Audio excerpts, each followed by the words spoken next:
is that? Oh, this? Here. Prove to yourself that you have the strength and the courage to be free. Join the Helldivers. Become part of an elite peacekeeping force. See exotic new life forms. And spread managed democracy throughout the galaxy. Become a hero. Become a legend. Become a Helldiver.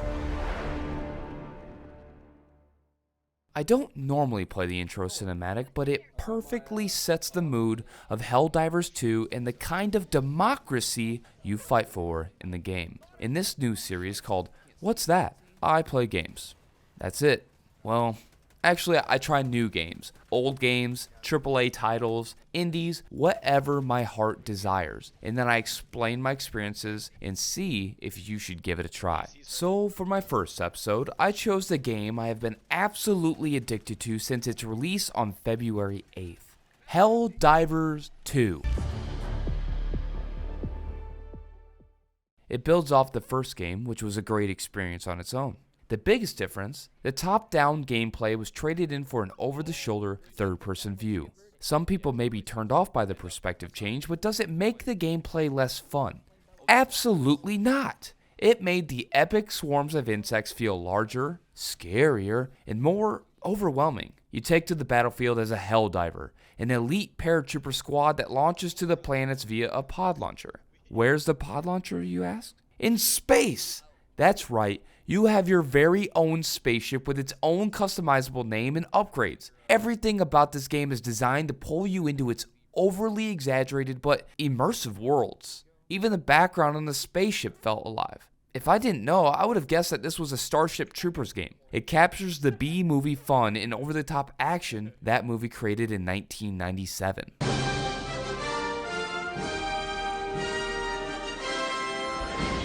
Young people from all over the globe are joining up to fight for the future. I'm doing my part.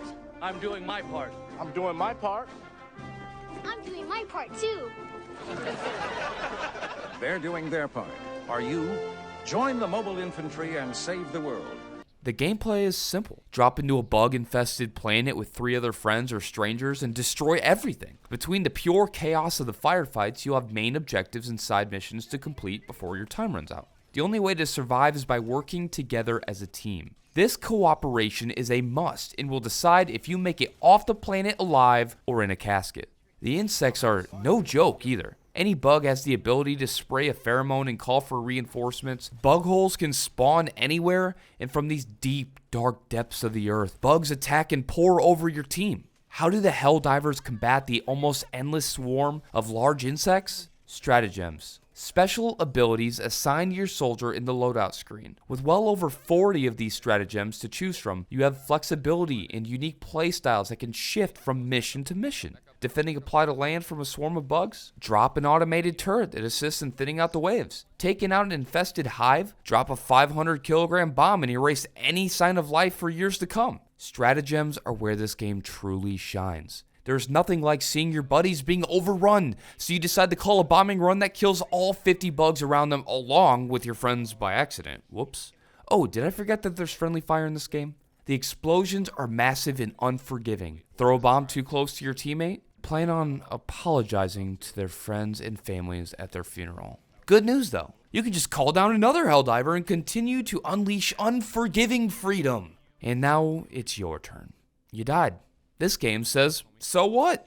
Dying isn't a huge punishment. It's just par for the course. With the ability to respawn for free 20 times and then every 2 minutes after that, you can afford to think outside of the box and be more aggressive than you would normally with one life. Remember, you will die, and that's okay. And by die, I mean you will die a lot. Just do it over. Oh my. Oh no, he blocked it. These things. You asking me to reload, not you telling me you're going to. Do another one. Do another one. Oh, you just killed me. That doesn't sound like a thing I did. Be introduced. What the hell? Oh my gosh. And that's the fun part, though. The dying. You get to create these small epics for each faceless Helldiver you control. Surrounded by chargers and scavengers, call down an airstrike. Salute the planes as they fly over and blow you and every filthy bug to smithereens. At least they didn't get to your teammates. I have not played a game where the communication and cooperation felt this rewarding. We'd call bomb after bomb on a hive to clear out the patrols. Then my buddies would perch at the lip of the crater and cover me as I ran hole to hole throwing in grenades. A well-executed plan feels so accomplished as if you're starring in your own action movie. Got 2 holes down. 3. I'm gonna die here. Get out. Help.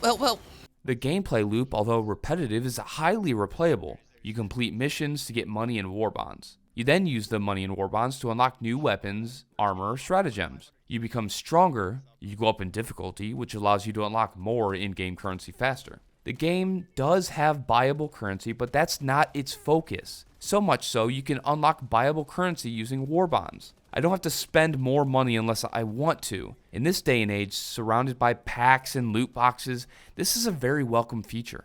Now let's talk about the X factor in the game, the galactic map. The universe map is linked to every Helldiver. In other words, we are all playing on the same worlds and timeline. We all belong to the same Helldivers division, and our main objective is to protect our home from invasion. Super Earth must not fall, and we have to push the invaders back. From planet to planet, we complete missions. As you win, you contribute to the liberation of that specific planet. Each successful run adds a small percentage to increase the planet's overall liberation rating. There could be thousands, if not hundreds of thousands, fighting for liberty on the same planet, giving me the feeling that we are all in this together. We are all Helldivers. And the invading forces we are combating are divided into 2 races, the insects, or the Terminids, or automatons. Although I've spent most of my time combating the bug faction, I'll sporadically choose to liberate planets from the robots as a change of pace. The race you fight ultimately decides your playstyle. The robots can fire back, they shoot RPGs, even throw grenades. When attacking their bases, you can't just run in and throw grenades in the holes and then run out. Their strongholds have defensive walls and bunkers. Turrets occupied by guards can start raining lasers down on you and your allies from a pretty long distance. So your shotgun you've been using against the hordes of the alien bugs may seem useless against the long-range engagements with the automatons. This variety keeps gameplay fresh and engaging. I'm just gonna come out and say it. This game puts AAA gaming to shame.